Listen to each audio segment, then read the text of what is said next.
If you've been keeping up with the series, we are in the third book within this series. And let me just say, there are a few ways that you can pronounce Madras. I pronounce it Madras, but you can also pronounce it Madaris. Okay, so let's just roll with it. That's how I pronounce it. Okay. So within this series, if you've been keeping up, you already are familiar with all of the characters here. Now, in this book, it deals with Clayton and Sunita and how they come to hook up with each other and become more than friends. Now, these two have been friends for 2 years and they met through Justin and Lauren. Justin and Clayton are brothers. Lauren and Sunita are best friends. Well, you can kind of say that they're a little bit more than best friends because these two were adopted into the Phillips household. So they share more than a friendship. It's more like they're sisters. Okay, you might as well say that. So it's kind of like one big melting pot, how it connects the dots and connects everybody together. So Clayton is an attorney, okay? He's based out of Houston and he's been an attorney for 10 years now, and he is 35 years old. Sunita is 28 years old and she is too an attorney. And she's been in practice for 5 years as a family lawyer. So she practiced family law, and I believe Clayton is a defense attorney, if I'm not mistaken. So it starts out with him and he's on business at this convention and he's sitting there having dinner with this woman who wanted to sleep with him and have a one-night stand. Now, this is not uncommon for Clayton because Clayton is a ladies' man. He's a bachelor. He loves that lifestyle. So this is not out of the ordinary for a woman to want to sleep with him. He's kind of like a womanizer, kind of. And women are drawn to him because he's fine. So he declines her. He gets this itch to not want to take her up for her offer.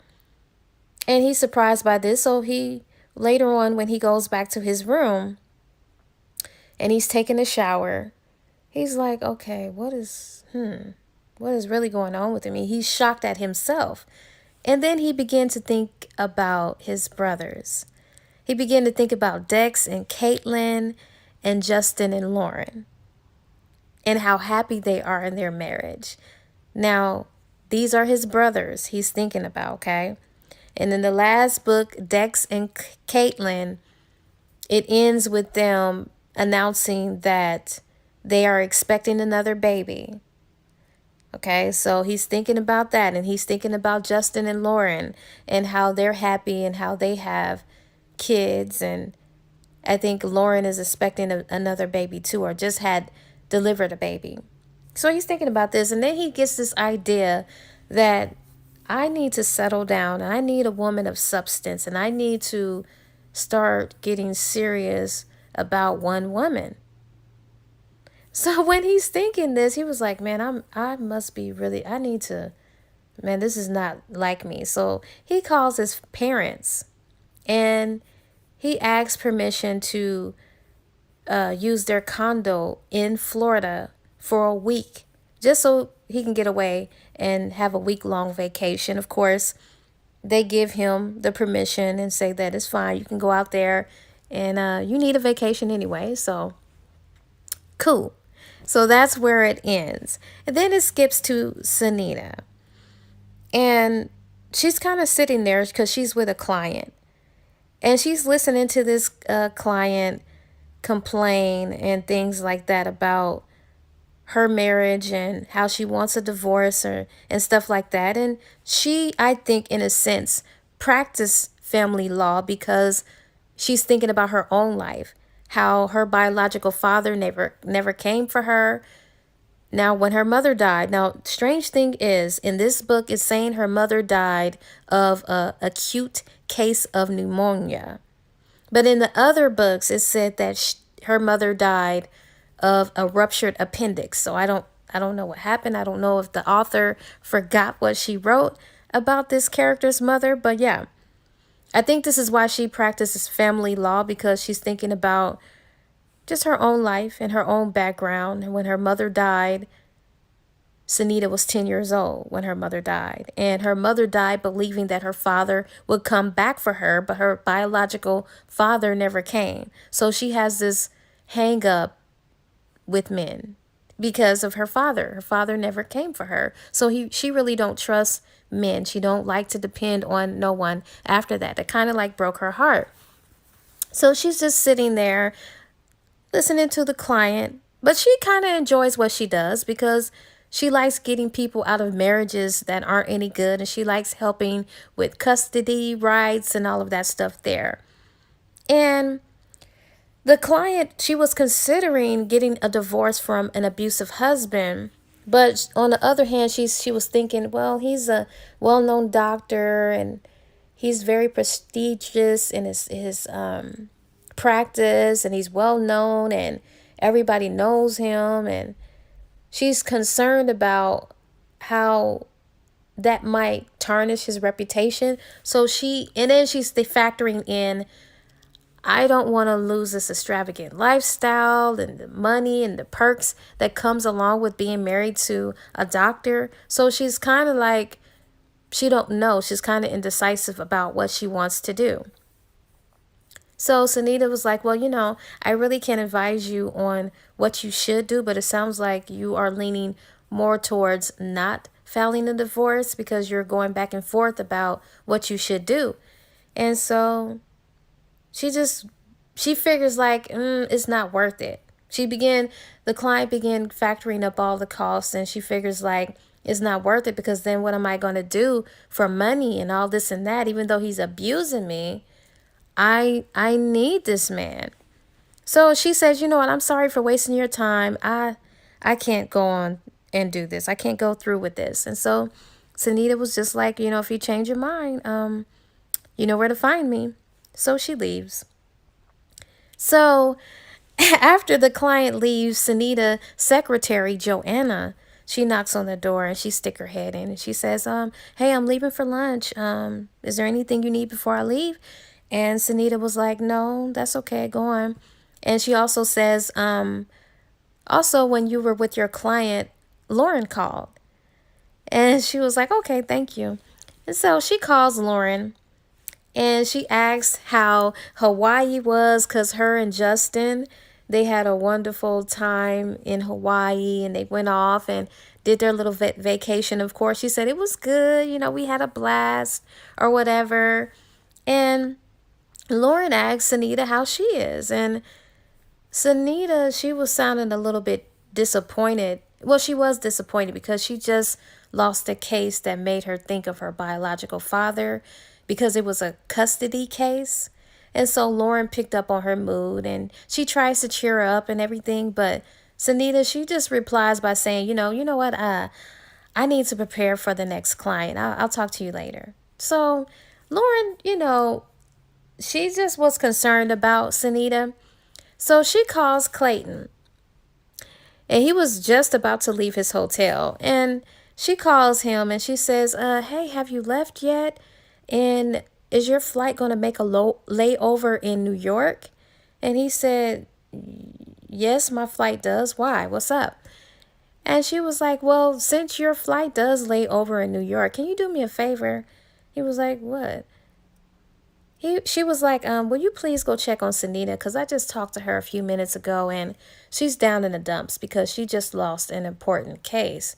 And he was like, oh, man, I know how that can be because no attorney wants to ever lose a case. So he said, no problem. I'll go down there and check on her. No problem. So he gave her his word that he would. So as promised, Clayton went to New York, and when he went there and he knocked on Sunita's door, of course, when Sunita opens the door, because she was like, who in the world is this? She was surprised to see Clayton. She was like, oh my gosh, what are you doing here? And he said, yeah, I'm here at the request of Lauren, because you know how she's a worry wart, and she was worried about you because she didn't like the way that you sound on the phone. And she was like, oh my goodness, I'm so sorry. You shouldn't have inconvenienced yourself to come all the way from Houston to come down here to see about me. That Lauren, I'm going to talk to her. He was like, no, it was fine because my flight was laid over here anyway in New York, so it's no problem. I didn't go out of my way, so she felt better about that. And she was like, "Oh, so what were you doing?" He said, I actually was in Washington, D.C.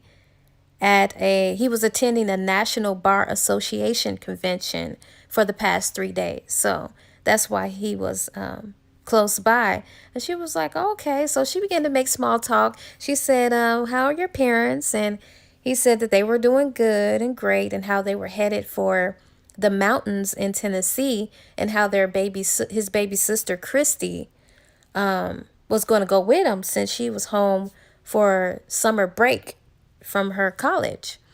And then she said, well, how are Tracy and Katie? And he was like, yeah, Tracy and Katie are good. Now, Tracy and Katie, I don't know what they do or know more about them in detail because, they didn't really talk too much about them. I know that they're twins. I know that they're married. I know that they have kids, but they don't really go into detail about these two. Maybe further in the series, they may talk about them a little bit more in their family and their husbands. But he said that they were doing good. And then she said, well, how is Dex and Caitlin? And he said they're doing fine and how their baby wasn't due for another 6 months. So she's 6 months along in this book. And she was like, okay. And then he noticed how Sunita had hints of disappointment in her eyes. And he asked if she wanted to talk about it. And she does. And she says how the case that she was dealing with, the natural mother, she gave up her child for adoption 6 years ago and wants to take back her daughter as the legal guardian again. And she wins. And how she feels bad for the adoptive parents who raised her, as a child. And so he was like, well, I can't let you sit around being depressed or whatever. And he was like, I think you need a vacation. And she was like, I already took a vacation. And Clayton was like, no, not that type of vacation, because we all know your definition of a vacation means to just mess around here in New York and not really go anywhere or do anything. And she was like, well, I never really thought about that before. And he was like, I'm just trying to give you something to think about. He was like, how about going someplace with that guy you were seeing? And she was like, oh, Marcus? She was like, no, we no longer are seeing each other. We decided that it was what's best for us to not see each other. And he was like, oh, so he's like, I know you're down about the case, but could it be a factor that you're possibly suffering from a broken heart as well? And she was just frowning at him. She was like, no, not hardly. And he was like, I tell you what, because his eyes just kind of gleamed bright with this idea. And he was like, you know what? Why don't you come with me to Florida? Why don't you come with me? I think it's a great idea if you and I vacation together. And she was like, what? He was like, yeah, my parents have a condo in St. Augustine, Florida, and it's right on the ocean. I'm leaving next Sunday and we'll be there for a week. And he was like, come with me. And Sunita arched her eyebrows and she was like, excuse me? Did I hear you correctly? You want me to go on a vacation with you? And he just smiling at her. He was like, sure, why not? He was like, you need the rest. And I think it's a wonderful idea. So what's the problem? And she was like, now, Clayton, you know why we can't go. She said, you know that we don't get along all that well. He was like, I know, but we both need this. And she was like, I really can't go because I need to appeal the case that, I lost. And he was like, okay. We both know that the courts, it'll be a while before they review it. And she was like, true. And she was still saying, but we still cannot go on vacation together, though. And he was like, why? And she refused to think that this Negro was overlooking the obvious. And Clayton, I mean, for one, Clayton has this reputation. And no woman can spend hours alone with this Negro without him sleeping with them or them wanting to sleep with him.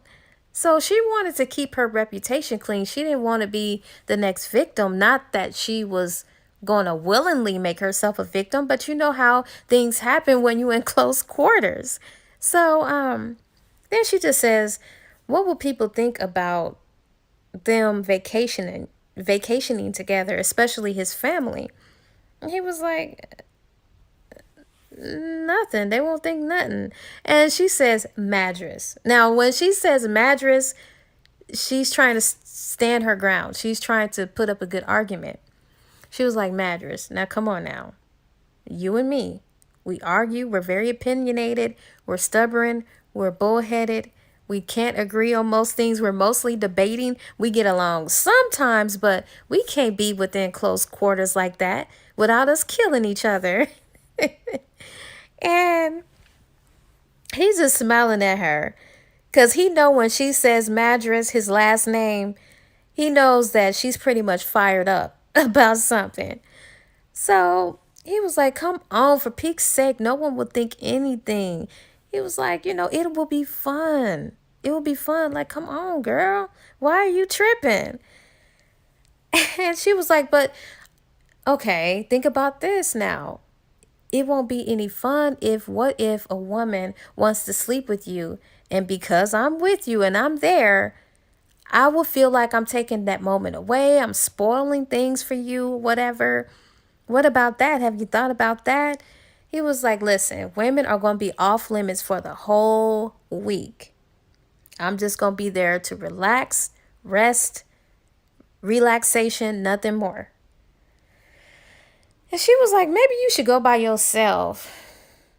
And he was just thinking he didn't want to because he liked Sunita. Although they had a love-hate relationship, he thought she was intelligent, witty, highly spirited, and fun to be around, even when they were just at odds. And so he was just thinking about this, and he was just thinking, he was just telling her, look, you need a vacation as much as I do. So what's the problem, girl? And he was like, besides, the beach ain't really fun by myself. It wouldn't be no fun by myself.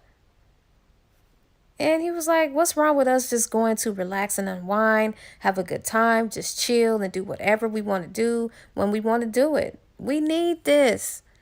And so she was like, and you think you can do this with me? And he says, yes, as long as we agree not to talk shop, and I don't have to be an attorney, a player, or anyone's lover. I don't want no worries, no problems. We both need that. He was like, I think the two of us getting away together is a wonderful idea. And she still isn't easily convinced. And so she gets to looking at him. She started looking at him, and as usual, he is impeccably dressed in an expensive printed Brooks Brothers shirt, a costly dark blue suit.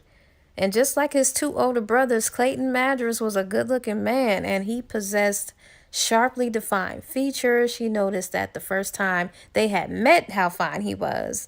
But, she just was looking at how fine this man is. He got the dimpled smile, them brown eyes, short beard, short cut hair. He's just fine. And she was just looking at him. She was like, this Negro is a ladies' man.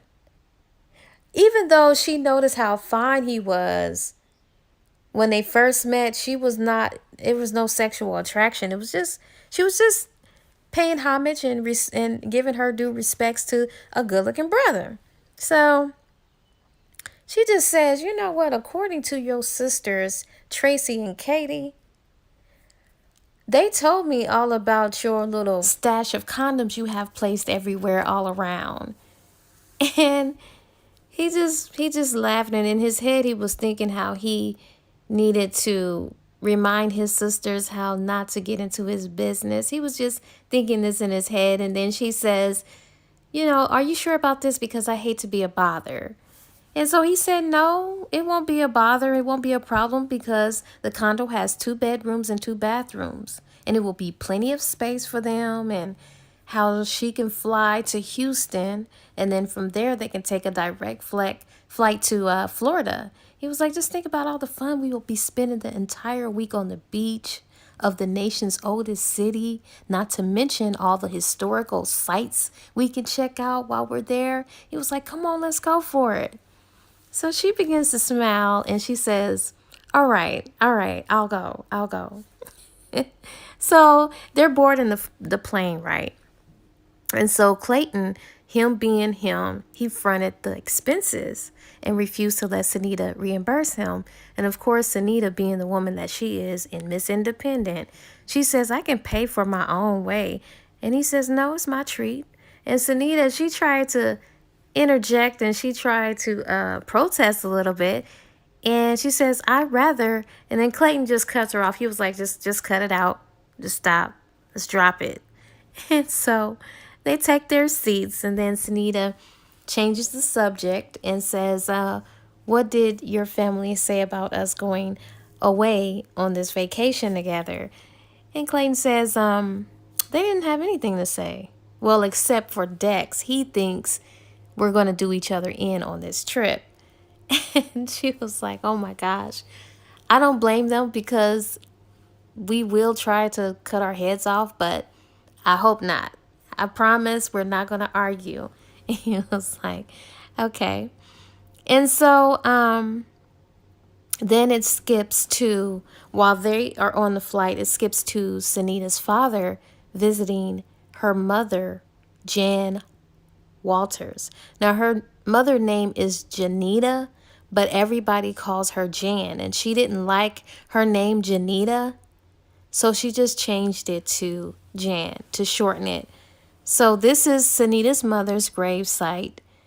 And so her father is there visiting Sunita's mother's grave site. And I was shocked by this because I thought this was a deadbeat dad. So I'm like, okay, he must be a little bit decent if he's there to visit the grave site. So come to find out, he visits this grave site every year. And today it just so happens to be 30 years ago that they had met. So it's kind of like their anniversary. And it really changed his life on that day. He was just reflecting on how their life had been and how great their life was when they were together. And he was just reflecting.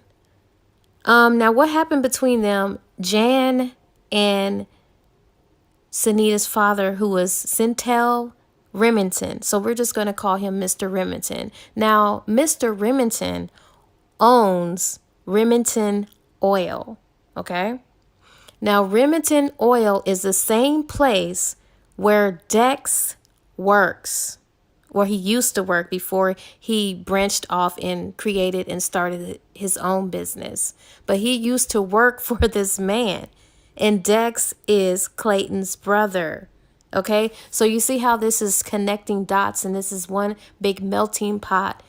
And here it is, she's so close to interacting or having an interaction or encounter with her father because everyone is connected. So Dex used to work for this man. This man owns Remington Oil. And Dex used to work there as the head geologist. One of them anyway. It's just, you guys have to read the series to understand everything that's going on. So he's not a deadbeat dad, and he's not a bad guy. He is actually about something. Now, what happened was he's white. Sunita's mother's black. And back then, interracial couples weren't really approved or nor accepted all that much. It's not as popular as it is today. So she always had this fear that people will disown him or disapprove of their relationship, and she didn't want his reputation being tarnished because he was with a black woman. But he never cared about that. So he was in the Air Force Academy, and he had to go on an assignment, and he told her that he will be back for her and all this and that. He leaves, and she decides, I'm going to run for the border because I know he's going to come back, And I just don't want all this headache that's going to be attached to our relationship. So she leaves and never tells him. He comes back. He can't find her. He's just getting webs of lies. He has no knowledge that she was pregnant. She gave birth to a child. None of that. He doesn't have any knowledge of it. And when he does finally find her, it's too late because by this time she had been dead already for 3 years. So, yeah. So he's been visiting her gravesite for 15 years. And I was like, oh my gosh, this man is incredible. And he's so close to Sunita, right up under her nose. And she doesn't even know it. So anyways, he was thinking about how they met. Now, how they met, they were dating during their senior year of college. And then a few days after graduation, after he had left for the Air Force Academy, she left town without telling anyone where she had gone. He looked and he looked and he looked. Like I said, he couldn't find her. So, yeah, he's just there. He's in tears and he's really sad about all of this. And he was just thinking about her, and he was looking at that name on the stone, grave headstone or whatever, and he was like, this woman will always have my heart forever. And tears spilled down his face and down his cheeks, and then he just went back to his car, went in the area where he had parked and went in his car, and he was like, until next year. So I was like, oh, that's so sad. So then it flips back to Clayton and Sunita, and they arrive. And she is so amazed at how beautiful the condo is and the view of the ocean from the condo's patio or balcony. It's just gorgeous. And he's just kind of tickled pink by her reaction to how gorgeous the condo is. So he pours himself a glass of wine. I think it was complimentary from the condo manager. He placed the wine there because he knew he was coming. And he was like, I told you it was going to be everything and more. And she was like, yeah, you didn't fail me. And so he was like, he poured her a glass of wine. And he said, I told you what my family said about you and I vacationing together, but you never told me what Lauren said. And she was like, well, at first, Lauren really didn't believe it because she couldn't imagine us being alone for too long without arguing. But I explained to her that I'd be on my best behavior and not talk about controversial issues. So after she knew that I was going to be good, she was fine with it. And he was like, see, you were worrying for nothing. And she says, maybe, but a girl has to know when to safeguard her reputation. And she was just grinning up at him. And he was like, you don't think your reputation is safe with me? And she just smiled. She was like, let's put it this way, Clayton. Everyone knows about your womanizing lifestyle. He said, really? And how exactly would you know? And she gave him this little rueful smile. And she says, well, for starters, thanks to your sisters, I know all about that case of condom in your closet. Do you deny it? And he just chuckled and he was like, once again, I need to have a talk with my sisters about getting into his business. He was thinking this in his mind. But he was like, no, I don't deny it. It's better to be safe than sorry.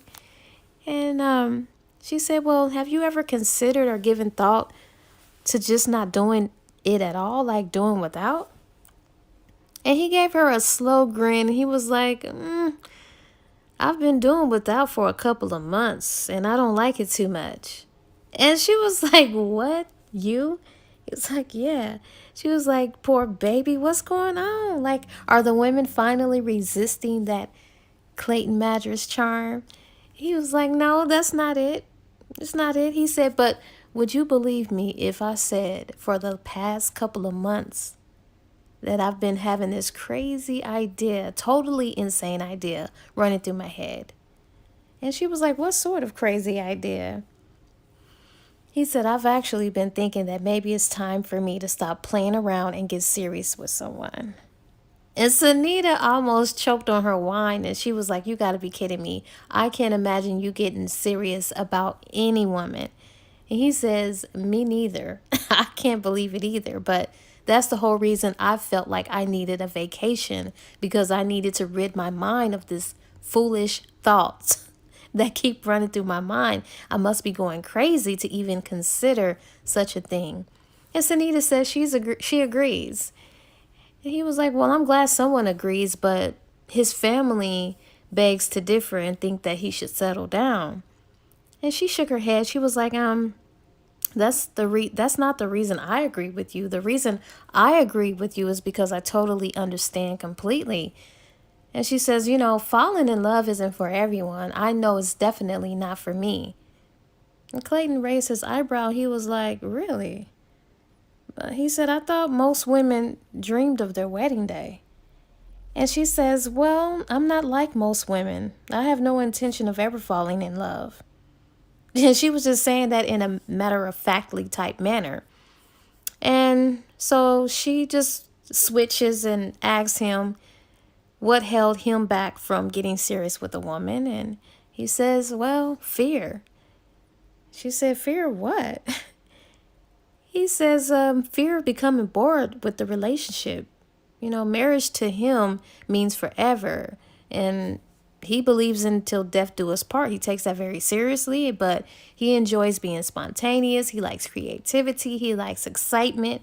And he doesn't want to be tied to a woman who would eventually have settled him into this dull life, so to speak." And so he was like, "Yeah." And then he asked her what's her hang up about falling in love. And so she just takes this deep breath and she says, "Well, as far as I'm concerned, falling in love means being dependent on that person for your happiness." She said, "I did that once and will never do it again." And then she stood and she says, "Well, I think I'll go unpack and turn in early." And how their flight kind of like wore her out. And she says, "What would you like to do tomorrow?" And he says, "How about going on one of those sightseeing tours around town?" She says, "Okay, that sounds like fun." And says goodnight and she'll see him in the morning. So as Clayton watches her go to her bedroom, he was just curious about the man who hurt her to make her feel that way about falling in love. So the next morning comes and he's out on the balcony while taking a sip of his morning coffee and saying how good it is and watching the morning ocean and sunrise, because he got up before dawn to make the coffee and he was trying to be quiet and he hoped he didn't awake Sunita. So he was just thinking that she was able to still rest. So he was just there reflecting, thinking about the amazing time he was going to have all week, and he was going to be able to clear his head and clear his overworked mind. And he was just reflecting on how good it was going to be for that whole entire week. So he was just out there enjoying his little coffee. And then he was about to go inside, but he caught gaze of this figure, this woman walking along the beach. Now, the first thing he thought was that the woman dressed in running shorts and this halter top which she had on, that she probably had the best body he'd ever seen.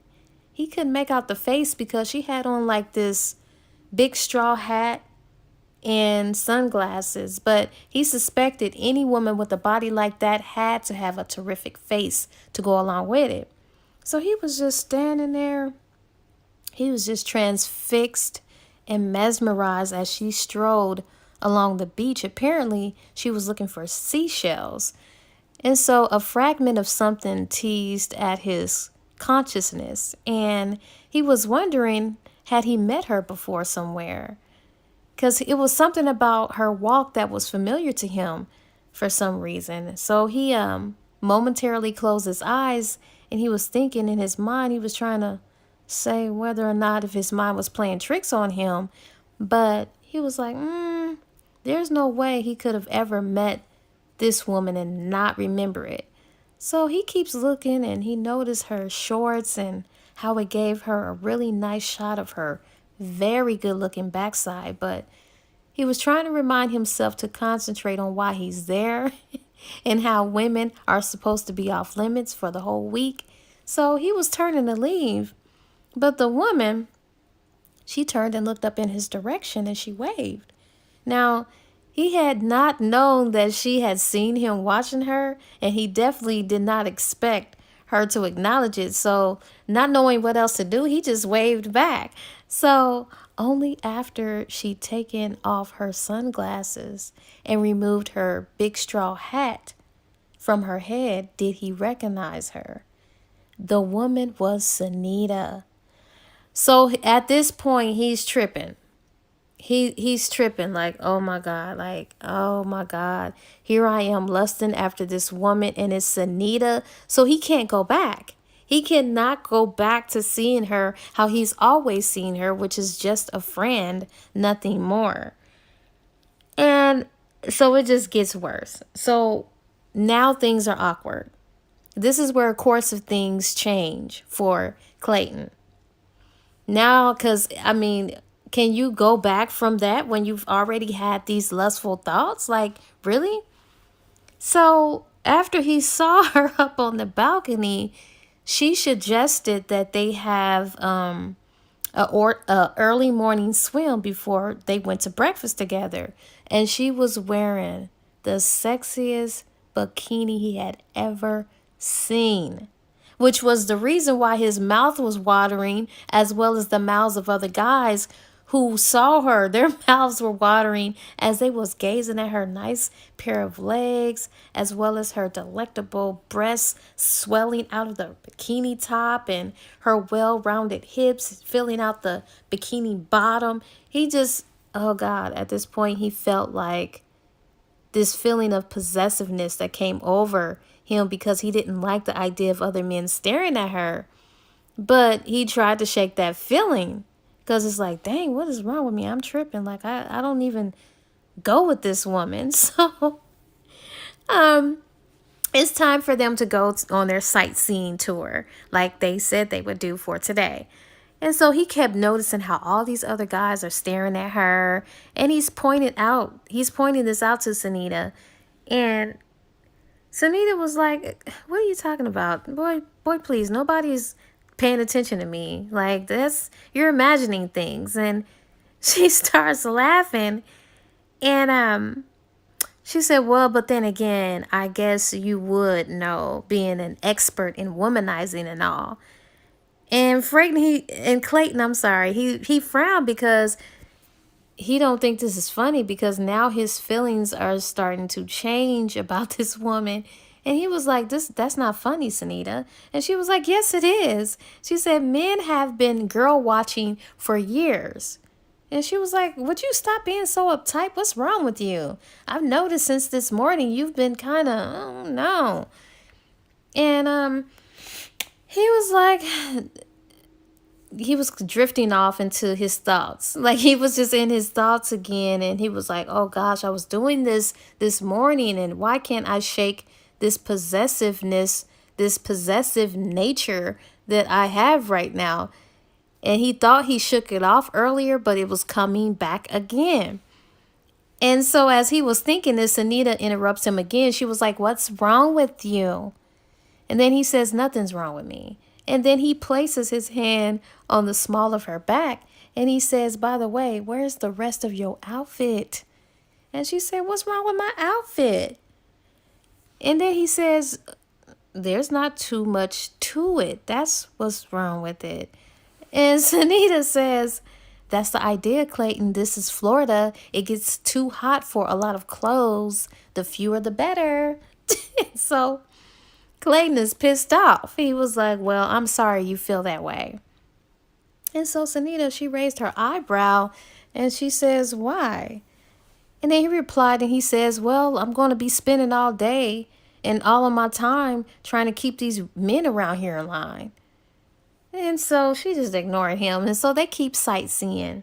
Then it was like mid-afternoon when they decided to call it a day. And Clayton, he draped his arm across Sunita's shoulder as they walked from the bus stop in front of the condos.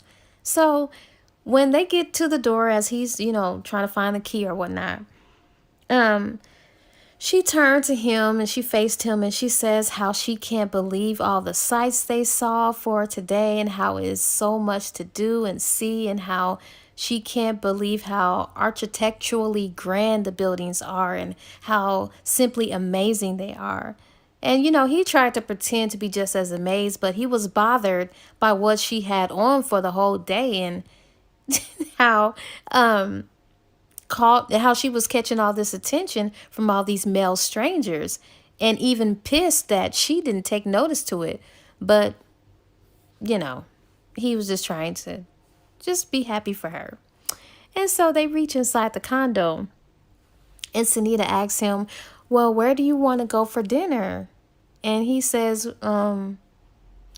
you're gonna have to decide that, because the only thing I want to do right now is rest my poor aching feet. And then Sunita starts laughing and she asks him, well, aren't you used to walking? Don't you walk? And he says, no. And she glanced at him and she asks, well, how do you stay in such good shape? And she said, I'm sure it's surely not because of all those nights you spend in bed with them women. I know it's not. But she was only teasing him. And then he just gave her a smile, and he said that he works out twice a week at the gym and plays basketball with the other guys every chance he gets. And she was like, oh, okay, I see. And then she started looking at her watch and she said, well, it's 4 now, so how about we go to dinner at 7? That should give you plenty of time to rest. And he said, well, what will you be doing until then? And she says, well, I think I'm going to go down to the beach and build a sandcastle. And so he was like, what will you wear? And she said, what everyone wears to the beach, a bathing suit, silly. And he was like, are you talking about the one you wore this morning? And she was like, no, but it's similar to that. Why? And he says, you know what? Wait up. I think I'll build that sandcastle with you. And she was like, but I thought you said you were tired. And then he says, suddenly I found myself with a new burst of energy. So they go out there and enjoy. So later that evening, they decided to go to a restaurant the condo management recommended. It's a place on, I think, Anastasia Island, known for fresh seafood and tropical drinks and all of that. And so they were enjoying their meal of assorted seafoods and all of that. They decided after their meal that they were going to leave the restaurant section of the establishment to enter into the lounge area. So the waitress led them to the back that had a wonderful view of the ocean. And so when the waitress departed with their drink orders, Clayton asked her, he was like, where do you buy your clothes from? And she was like, why? And he said, I'm just curious. And in his mind, he was thinking because her clothes were sexy and she looked good in them.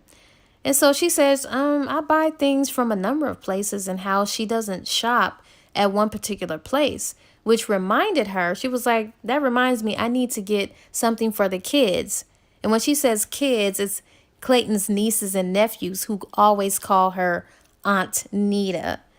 And so he asked her if she's enjoying herself, and she says yes, and says how she's feeling more relaxed than she did in days. It's been days since she felt this relaxed. And she was just smiling. And she said, I want to thank you again for inviting me. And he said, it's my pleasure. And then Sunita says, you know what? When the waitress comes back, I like to propose a toast. And he says, to what? And she says, our friendship. And Clayton, he swallowed hard, because a friendship was the last thing on his mind. So he felt guilty as sin, because he was watering, his mouth was watering at the sight of her, and she was talking about a friendship. So he asked, does she want to dance? And she was like, but the waiter hadn't returned with our drinks. And he was like, well, I'll tell them to hold it. And so they're there, they're dancing, and he knew it was a mistake, because he was just melting at how good she felt and smelled in his arms. So she asks him, like, what about you? Are you enjoying yourself?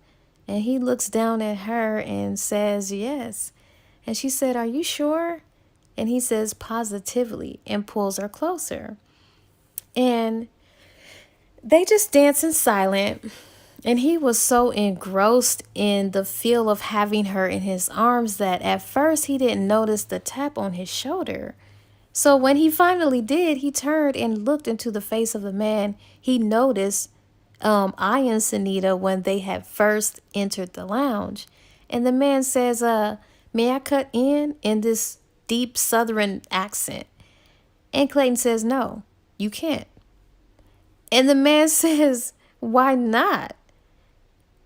In like a gruffly manner, because he was obviously cut off guard by how rude Clayton was. He was so rude because he just said no to this guy. He was like, what's up with you, man? And so Clayton faced the man squarely and said, because I said so, that's why, now back off. And Sunita yells. She was like, Clayton. And then Clayton was like, excuse us. And he takes Sunita's hand and lead them back to their table. And when they get to the table, she says, what in the world is wrong with you? That was downright rude. And he says, well, I was protecting your sweet behind, but since you don't seem to notice it needs protecting, you need to get with it. Like, you need to understand that these guys been looking at you and drooling over you ever since you entered this place. And he was just one of many men who were undressing you with their eyes. And she says, no, they are not. He says, yes, they are too. Just look at the outfit you're wearing. It invites stares. And she stared at him with anger reflecting in her eyes and her mouth open and say, I don't believe you, Clayton. There's nothing wrong with my outfit. He says, well, not if you're a woman for a pickup. And she says, how dare you? And he said, you know what? He just kept getting angry. He said, you didn't want to come on vacation with me for fear of cramping my style. Maybe I should have made sure I wouldn't be cramping yours. And she stood and she said, I'm leaving. While she threw enough money on the table to cover the drinks they ordered but not had yet got there. And she gets up and she just storms out of there. So he, of course, followed a fuming mad Sunita, and they drive in silence. The entire time they just silent. And so they enter the condo, and as soon as they enter the condo, she goes to her bedroom and slams the door. And he just lets out this disgusted sigh, and he poured himself a drink, and then he stepped out on the terrace, and he stood there for about an hour or two looking at the ocean. And then he hears some movements, and he turns around and he sees Sunita, and that she had changed into a nightshirt, and says, Clayton, I'm sorry. I can't believe we had an argument after agreeing not to. And so he extends his arms and she walks into them, and he pulls her closer and says, you know what? I'm the one that should be apologizing, and how he's sorry that he acted like a jerk tonight, and how it was nothing wrong with the way she was dressed and how she looked sensational, and how he's so used to eyeing other women and he knows what goes through other men's mind when he sees them doing it. So he was just saying how he didn't want them thinking about her in that way. So he said, I guess I've taken it up on myself to be your protector while you're here. And Sunita says, you know what? Have you forgotten that I live alone in New York? And he was like, yeah, I didn't forget. He said, I know deep down you can take care of yourself, but that doesn't keep me from wanting to do it for you. And she just kind of grins at him, and she says, I guess with, you having 3 younger sisters, you're used to it. He said, maybe so. But deep down, jealousy was the root of his problems, plain and simple. That's the only thing that was wrong with this Negro. So she says, I'm really enjoying myself, but I don't think you are. She said, maybe I should leave tomorrow and go back to New York because you're so busy looking out for me that you're not even relaxing at all. And Clayton, he just brushes away a strand of hair from her face, and he says, no, No, I'm fine. I don't want you to leave. I enjoy your company. He said, like, for instance, for today, I had a great time building the sandcastle with you on the beach. And then he said, and tomorrow is our day to spend shopping at the mall. Remember, we're going to spend our day doing that. And Sunita says, how could I possibly forget something as important as that? And so he encircled her with his protective arms and he drew her closer to him. And for a long moment there, it wasn't no conversation between them. They just kind of like held each other while he was just going through torture inside because he found everything about Sunita sexy and could feel himself getting hard. So he kind of like pushes her away to, keep some distance between them. And he says, I think we should call it a night. Don't you agree? And she looks up at him and she says, yeah, with a smile on her face. And she says, friends again? And he says, yes, friends again. And she said, as much as we argue at times, I like having you around and I like having you as a friend. And then he says likewise. And she leans up on her tiptoe and kissed him on the cheek and says good night. And Clayton says good night, Sunita. So it's time for the next day. They went shopping and she's worn out from all the shopping she did. And she was glad that Clayton was there to help. So she asked Clayton, does he mind if they order for tonight? Because he had asked her, like, what you want to do tonight? And she said, can we order for tonight? Because she was way too tired to get dressed to go anyplace. And he said, sure. And he asked what she had a taste for. And she said, how about some lobster? And he said, that sounds good to him. And he placed a delivery order from a restaurant nearby, I think. And so less than an hour later, she said, well, I'm going to go ahead and take a shower and unwind a little bit. And so less than an hour later, after she got out the shower and dressed, she sees a note from Clayton saying he went downstairs to the pool for a swim. So she goes out on the terrace to get a view of the ocean, but she happens to glance below her and sees Clayton taking a swim and became entranced with his movement and his muscular body and the firmness of his stomach. And she says, for goodness sake, why is she staring at him? And she realized that she was drowning in this desire for him. So she decides to go back inside and take a nap. And she nearly dozed off to sleep, but she heard Clayton return and she was gazing at him and his body. And so he asked, he was like, did I wake you? And she says, no, not really. And how, she asked him how his swim was, and he said it was super. It relaxed him tremendously. And in her head, she was saying, and you unsettled me. She was kind of like biting her lips. And he asked, well, what's on the agenda for tomorrow? And she bites her lower lip while looking away. And she said she thought that she'd give him a break and make it a do it your own thing type of day. And that way, he could be free of her for a while. And she was thinking in her head saying, I can be free of you to sort through some of the strange feelings I'm beginning to have. That's what she was thinking in her mind. Like, it's a good idea because I need to stay away from this Negro. I'm starting to really be attracted to this Negro. And so he says, I like having you around. And she was like, oh, while looking at the hair on his chest. And then awkwardly, she kind of clears her throat and her eyes meet his. And she said, well, then let's just make no plans at all. How about we just make it a whatever happens sort of day? And he says, okay. So they spend the rest of the afternoon relaxing on the terrace, enjoying the ocean view, and trying not to let it be obvious that they were also enjoying the view of each other. So later that evening, while they were enjoying their lobster dinner, she happens to get some butter on her nose, and Clayton, he wipes it off, and their gazes locked and held for several seconds. And she says, in her head, Sunita, Tremaine Walters. Pull it together. You're acting like a bimbo. It's only Clayton for peak's sake. And so she just kept looking at this Negro.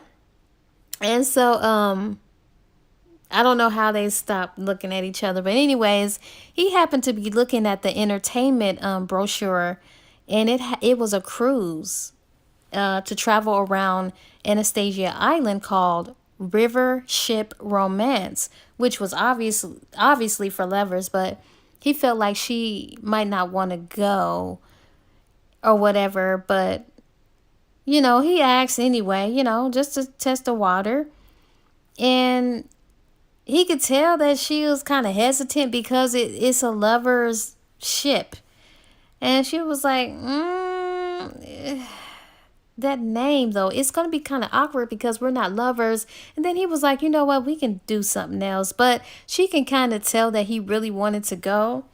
And besides, she feel like she owes him a day to do something he really wanted to do, since he went shopping with her when he really didn't want to do that. And so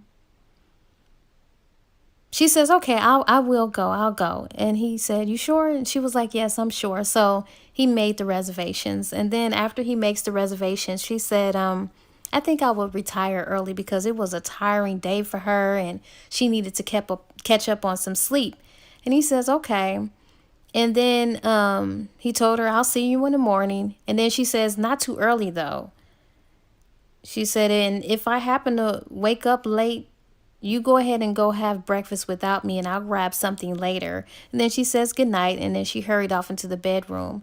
And as she's in the bedroom, she started looking at herself in the mirror. And then she realized that she was attracted to Clayton Madras.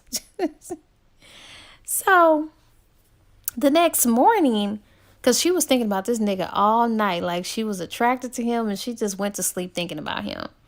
So the next morning, she is awakened by the sound of Clayton saying, wake up, sleepyhead. And she becomes wide awake and she says, what are you doing up in here? And he says, to make sure you're still alive. And she said, I told you last night I probably sleep through breakfast. Did you forget?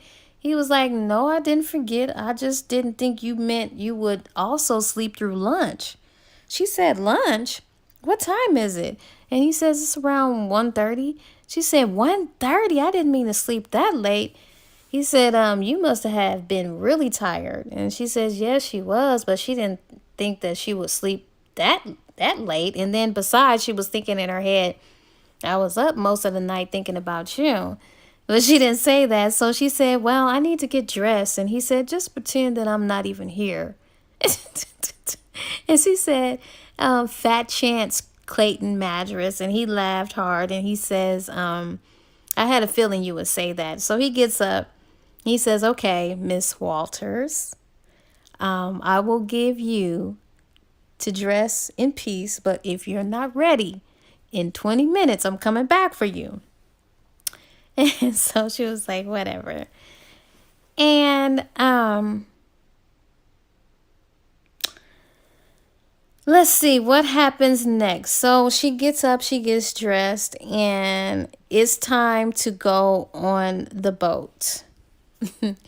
When they get on this boat, they realize, like, when they were looking at everybody else on this boat and how they're interacting and kissing and hugging and all that stuff there, those are things that they wanted to do, but they just weren't acting on them yet.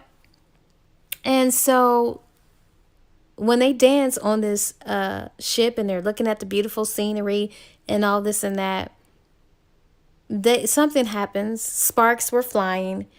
They both now were mutually attracted to each other, and there was no reason to try to deny that. Even though she doesn't believe in love and she doesn't believe in relationships, she can't deny this attraction, and neither can he. And so they decided to give in to the moment. So they shared a kiss, and that kiss of course was amazing. So they go back to the condo, And they couldn't even wait till they got in the condo before they started kissing so passionately before entering the condo. But then when they went into the condo, they hear surprise, and Lauren and Justin came to Florida to check on these Negroes to make sure that they didn't kill each other. And of course, Clayton is like, what in the love of God? And Sunita was like, oh my gosh. And there was like, aren't you guys happy to see us? We just came to check on you guys. And they could kind of tell, like, did we interrupt something? Like, what's going on? And they was just trying to play it off like, no, no, no. And they was like, something, I think we interrupted something. Y'all got some explaining to do. And so they, Clayton is talking to his brother Justin, and then Lauren is talking to Sunita. And Clayton was like, man, I'm pissed off right now. And Justin was like, what? Why are you pissed off? He was like, because we were actually in the middle of something. And he was like, oh, what exactly? He was like, don't worry about all this. Like, y'all get on my nerves. He was like, well, maybe that's a sign that we came and saved both of y'all right in the nick of time. So think about it that way. He was like, yeah, whatever. And he couldn't be mad for too long.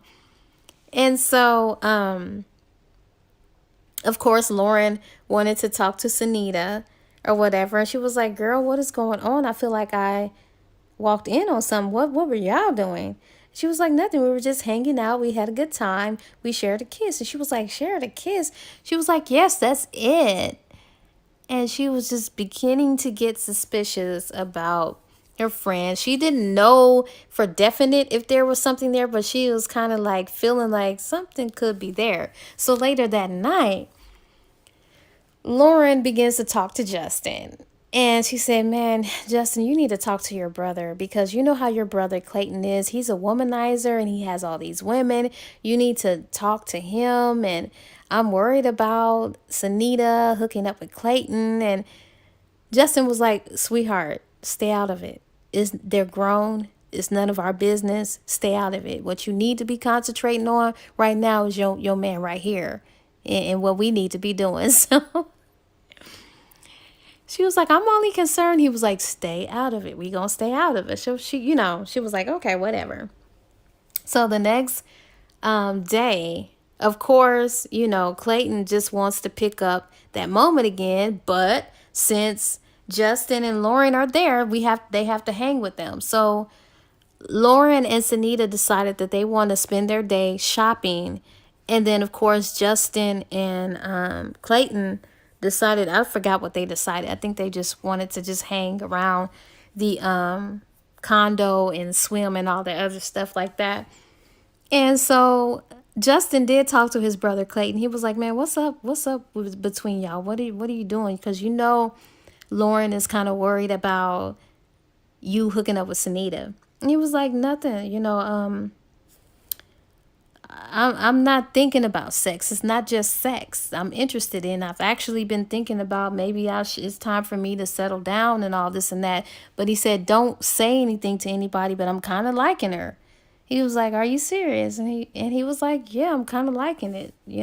I like her. It's not just about sex. And he was like, okay, well, shoot yourself. And then, of course, it switched to Lauren and Sunita out. And of course, Lauren was like, what's going on with you and Clayton? What happened? And she was just like, we shared a kiss. We're grown. We're attracted to each other. It's just something that just happened. And I don't know. I'm just trying to see where it's going to go. And she was like, well, you need to be careful, Sunita, because Clayton, you know how he is with women. She was like, I know, but I'm grown, and you know how I feel about love. This would strictly be a sexual encounter that we'll have. We know each other. We like each other. We're grown. Don't worry about me. And so she was like, okay. So they get done with their, now they was shopping for like 6 hours. So Clayton is pissed off because he wants to spend some time with her, but she's been gone all blessed day. And so, he was just sitting around waiting. He was like, dang, what are they doing? They've been gone for a long time. So finally they come back for them from their shopping. And of course, Clayton sees her. He just can't wait to talk to her or whatnot or whatever. And she was thinking about him too, but she was trying to avoid him a little bit as well. Like, because she was trying to keep her feelings in check.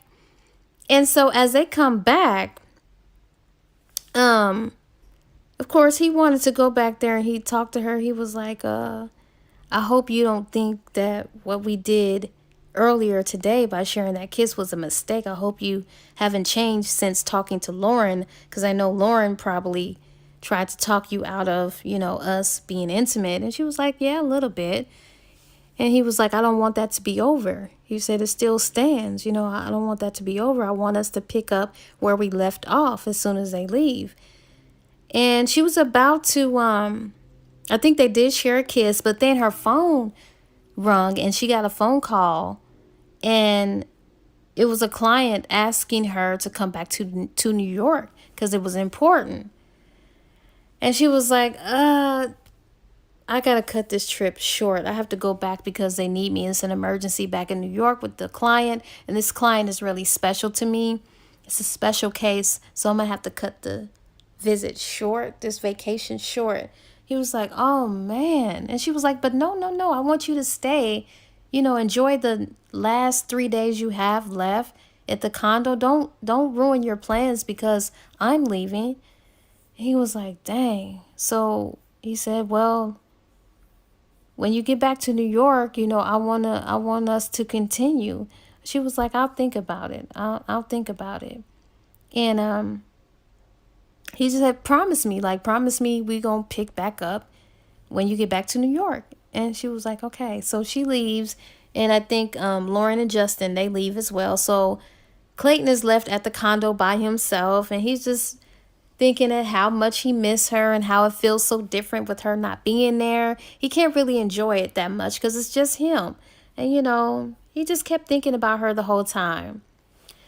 So, he does stay the rest of the days there, but he was just thinking about her.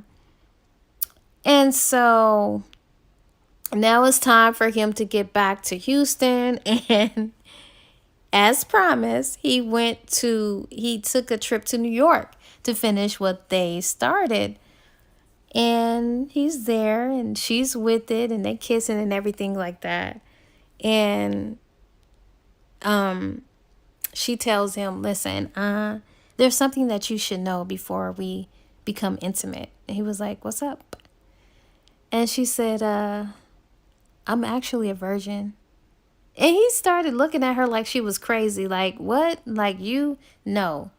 And she was like, what's that supposed to mean? He was like, no, all those guys you dated, I know you was intimate, at least one. You had so many guys. And she was like, please do not insinuate just because I was with a lot of guys and dating a lot of guys that equates me being sexual. And when he realized that she was serious, he was like, oh, I'm sorry. Like, I didn't mean to offend you if I did offend you, but it's just hard to believe that somebody as beautiful and attractive as you has never been intimate. And he said, I tell you what, we don't have to do this if you don't want to, because I don't want to feel like you have to be pressured into doing something that you don't want to do. And she was like, no, I want this. I really do. I want this very much so, just like you do. So they become intimate, and baby, it was good. It was so good. Like, amazing. And so, he wanted to know about, he was like, I know you said you never were intimate with any guys, but he was like, well, what about you and Marcus? You guys were dating for a while. And she was like, yeah, I know, but I just felt that it wasn't going to work out or whatever. And he was like, oh, so he's not the one that broke your heart? And she was like, no. And he was like, well, who? She was like, my father actually broke my heart. And she told him what happened with her biological father, how he never came to take care of her. When her mother asked, she thought her mother had asked him to do it. And she thought all these years that her father knew that he had a daughter, but just wanted to be a deadbeat dad, or chose to be a deadbeat dad and not really acknowledge the daughter that he had. So, and she was telling him how Lauren and her would wait up every night, how Lauren would wait for her because she believed every day and every night that he would come, and she would sit there for hours just waiting for him to come, just waiting for him to come. And he never showed up and he never came. So she had to learn the hard way that I can't depend on no man to fulfill this happiness or void on the inside of me. So she was let down. She was disappointed. And so he realized, okay, dang, it was her father. So it's time for him to leave or whatever after their little, sescapade. That was amazing. Um, when she returned to work or whatever, he sends her flowers to her office to make her feel special, and he wanted to see her that weekend, you know. And she was declining. He wanted to see her or whatever, but she didn't want to. And he said, well, since you won't let me see you, we're definitely going to talk on the phone. And she was like, we're only friends, okay? Don't get it twisted. We're only friends. I don't know what you're doing. We're only friends, and I'll see you in 2 weeks. Because he kept asking her, like, okay, so when can I see you? He kept asking, what about this weekend, next weekend? She was like, I'll just see you in 2 weeks. So it's 2 weeks. And so Clayton comes a day early to see Sunita. And she is surprised because he came to her office. And when he came to her office, she was like, oh, I wasn't expecting you until the next day. Like, oh my gosh, what a surprise. Like, why are you here in my office? And he was like, I came to get the key. I couldn't wait. And she was like, oh, okay. So she gave him the key or whatever. And as he has the key, he goes in because he wanted to prepare a nice little dinner for her or whatever. And when she was at work, she was like, this Negro, he came early. Like, that caught me off guard. Like, he caught me off guard. Like, I hate that. And so, she was just thinking about him all day at work. So it's time for her to go home. And she comes into this amazing smell, this aroma, this great food, this feast of a meal that he's preparing and cooking up for her. And she was just trying to fight her passion for him. She just really was, because she had told this Negro, we're only friends. We're only friends, and that's it, okay?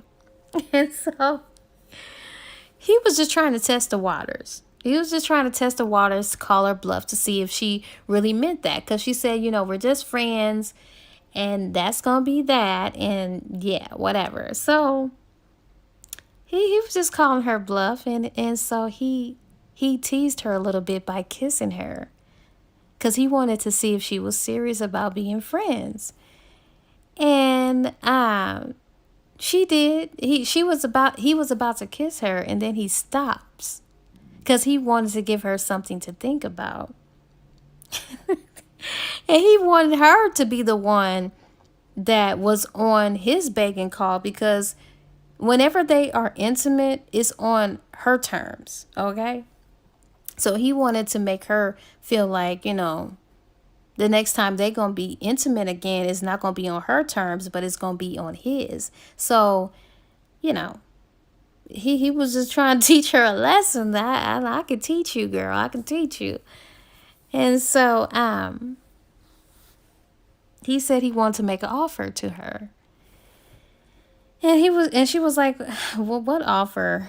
And he was like, I'm not going to tell you right now. I'm going to wait till later. And she wanted to know what this Negro was going to offer her. So she's trying to just wait. So while he's preparing dinner, she goes shower and all this and that and get prepared for their nice little dinner. And so he decides that it's finally time to tell her what he wanted to tell her. And he told her over dinner that his grandmother is having an 80th birthday. and he'd like her to come and that they should be a couple. And he just said, relax, because he could tell when he suggested that they be a couple, she was kind of getting uneasy. He said, you don't have to make a decision tonight.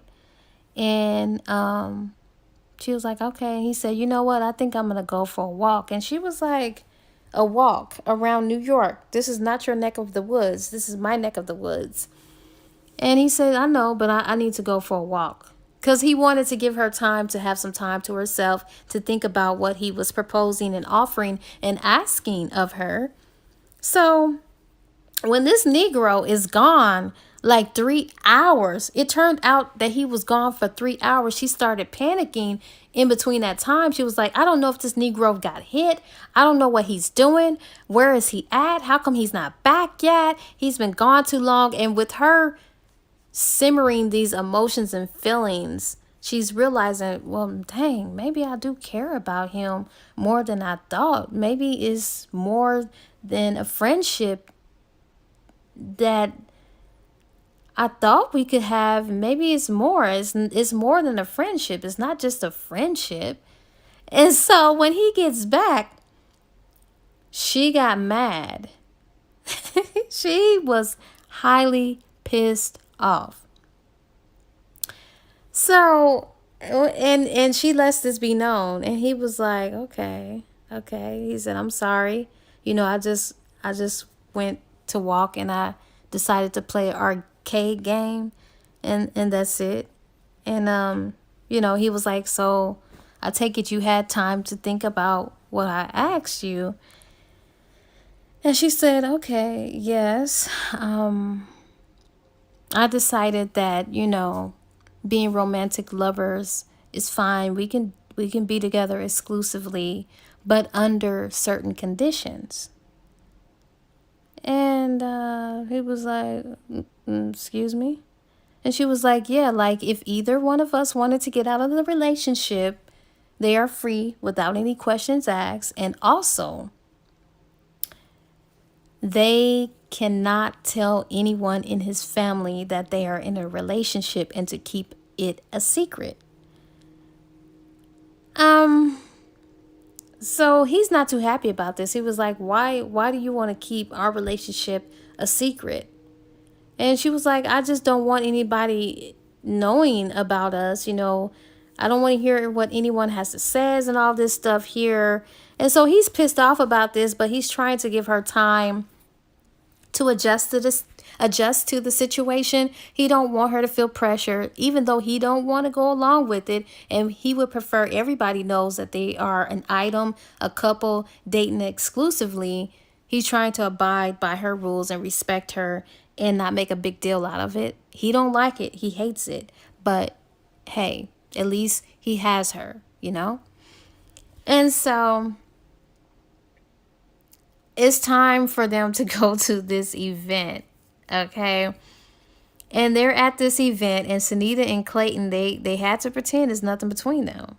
They had to pretend it's nothing between them at all. So they're there at this event, and they're looking at each other across the room. Well, no, Clayton is looking at Sunita across the room, but Sunita is ignoring him.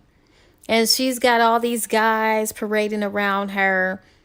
And he's just pissed off. He's so mad he don't know what to do. But he has to remain intact because she requested that nobody knows. That nobody should know.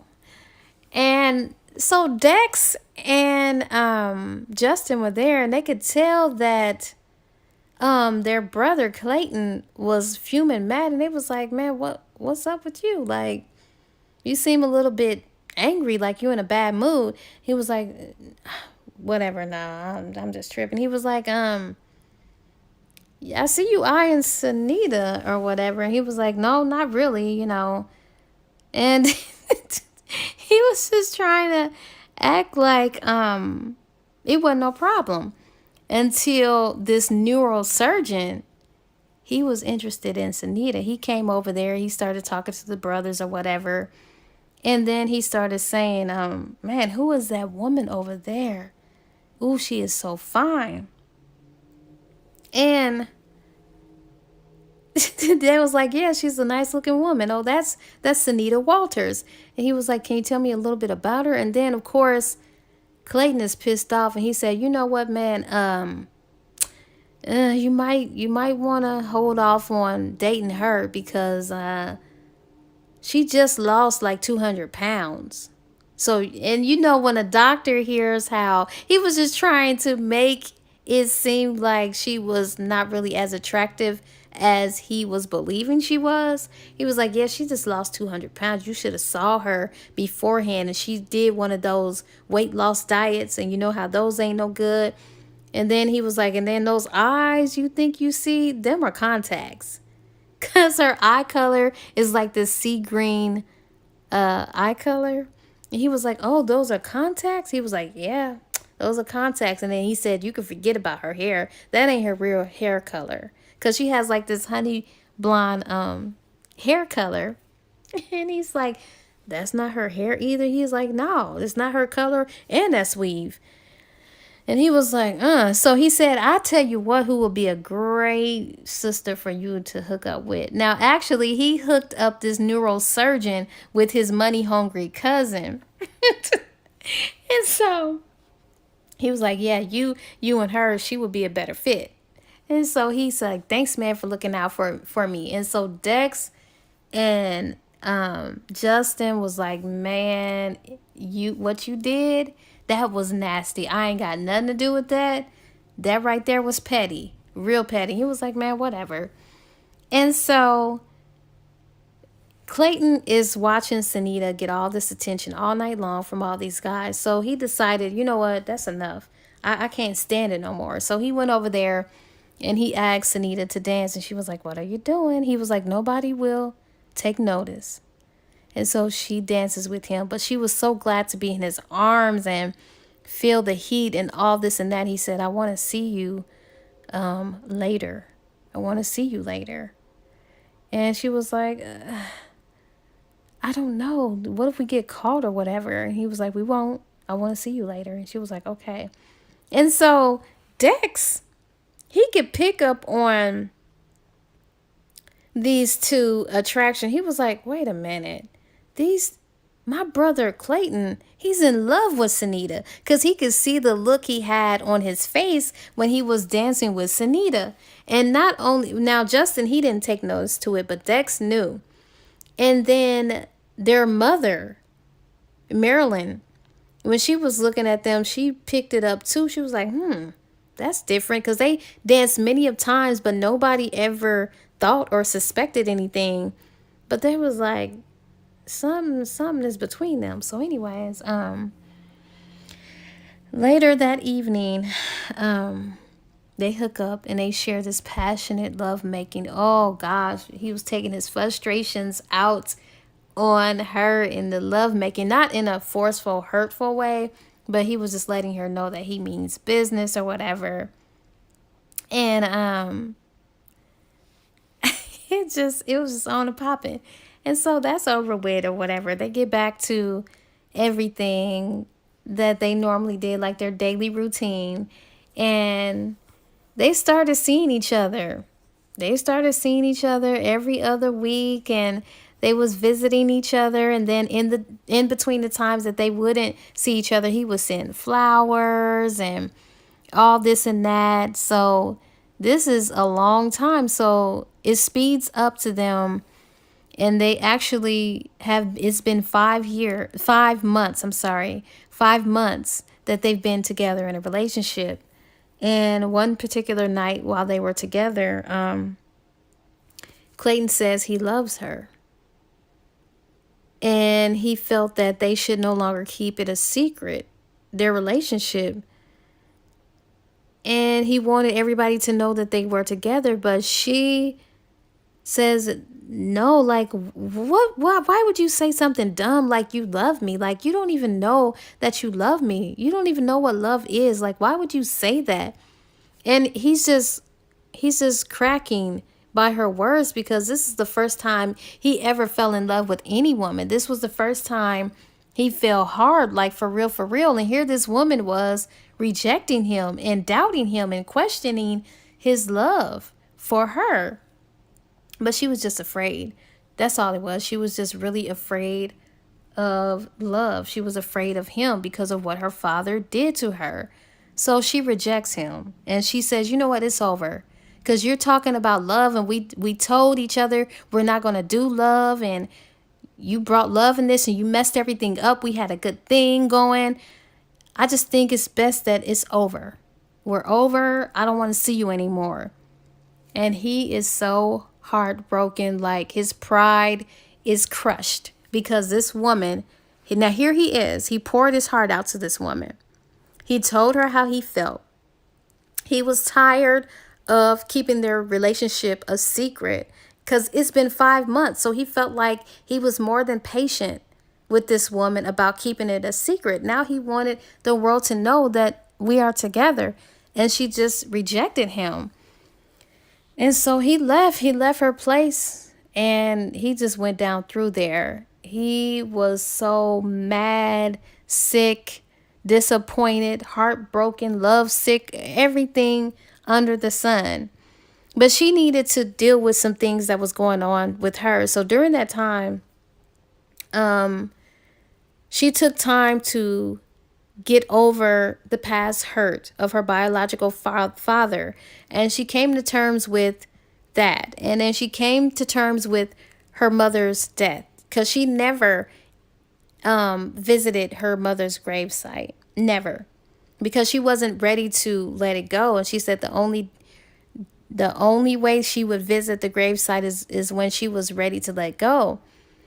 And so she decides to visit her mother's gravesite. And she was like, "Mom, I'm sorry it took so long to come to your gravesite, but I just needed to sort through some things." And she was like, "I've become something of myself. I'm a attorney in New York. I'm thriving. I'm doing well. I met a man who really, really loves me, but I was afraid to love him.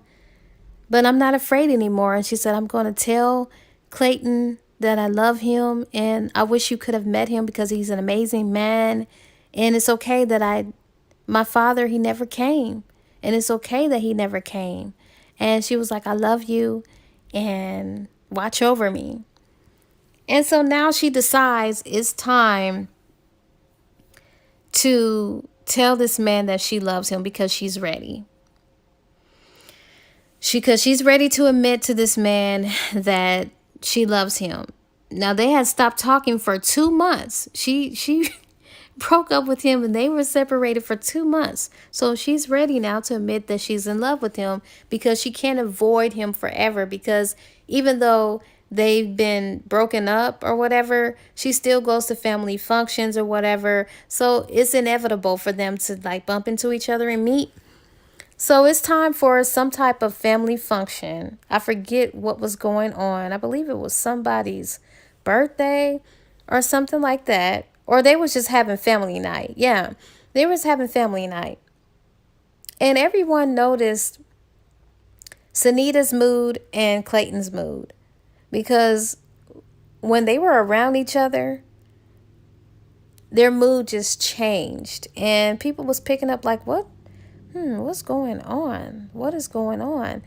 And Lauren asked Sunita, she was like, "Are you okay?" And she was like, yeah, I'm okay. But she really wasn't. And so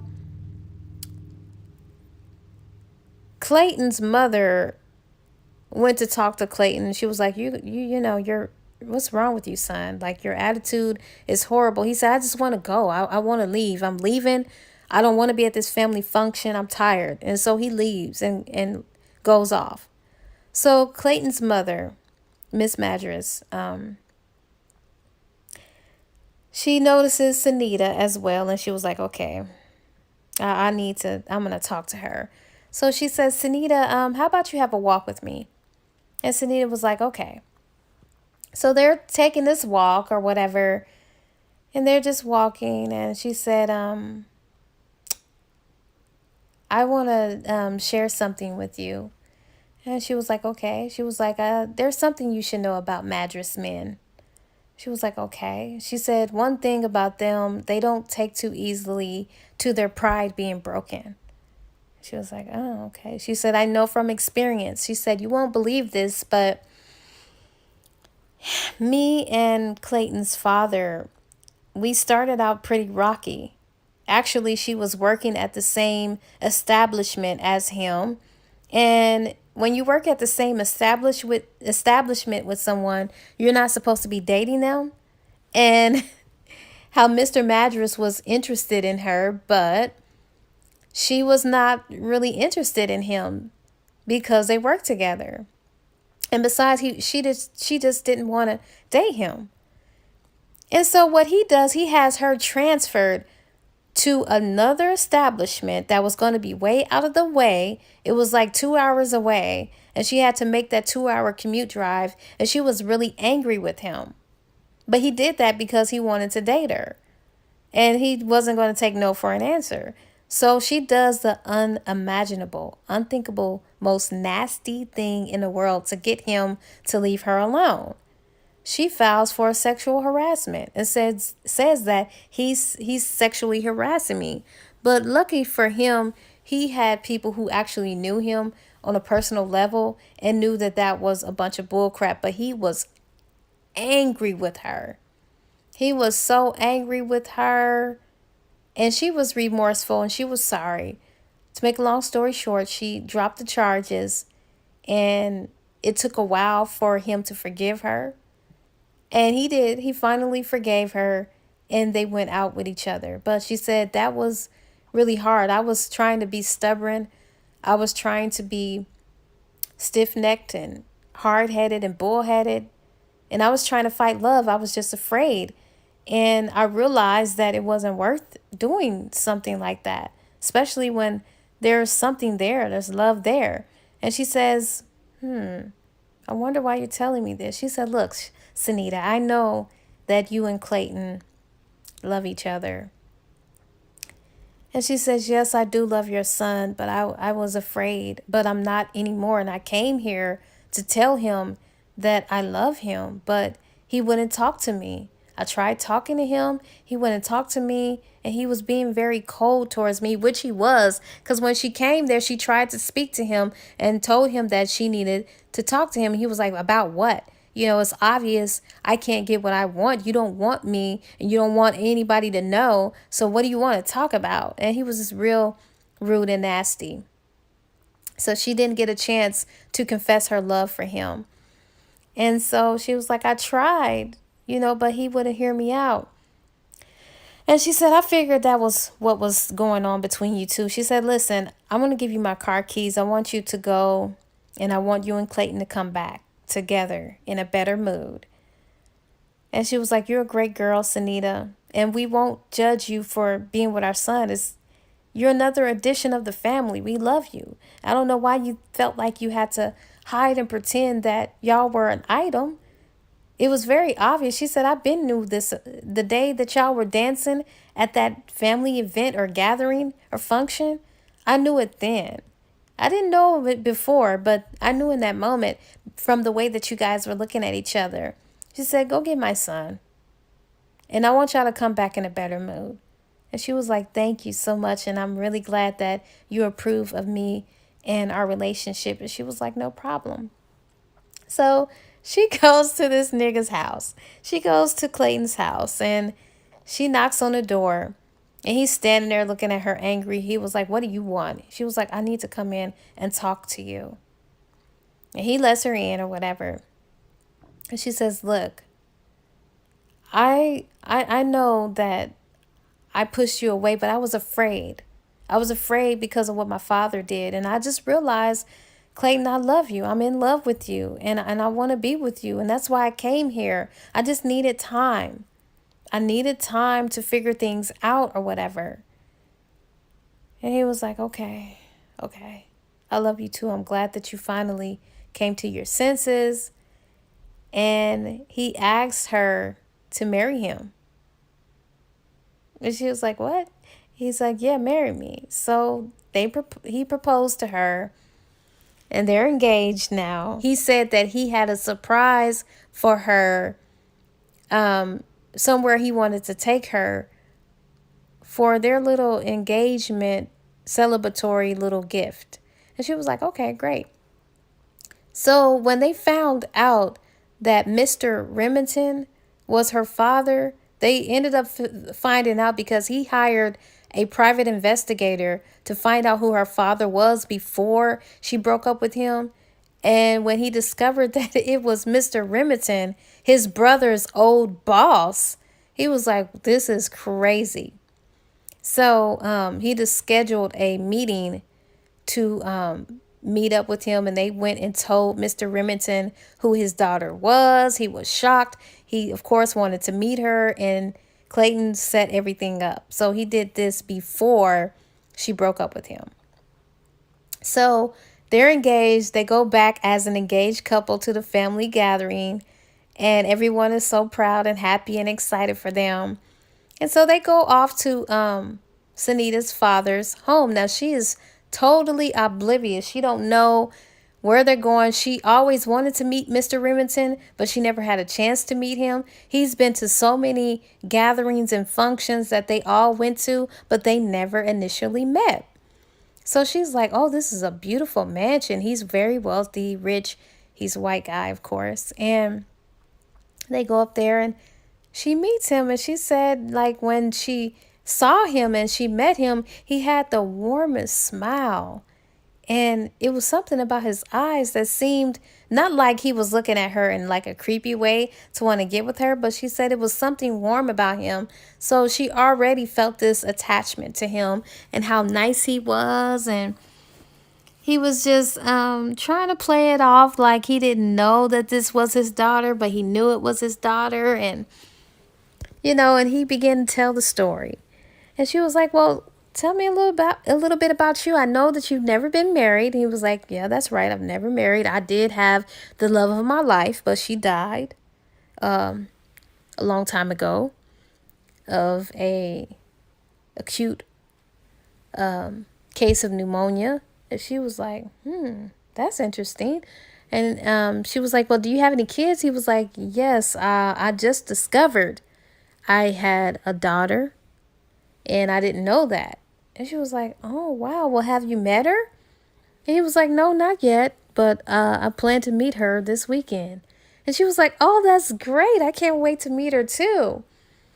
And so he's just looking at her or whatever. And he was like, so some time went on, and, they're enjoying the big old mansion and house that her father has or whatever. And her and Clayton are making love in a room. And of course she was like, my father could be anywhere around, but the house is so big. So they're being intimate, enjoying each other, whatever. So now it's time for them to supposedly meet the daughter that's supposed to be coming.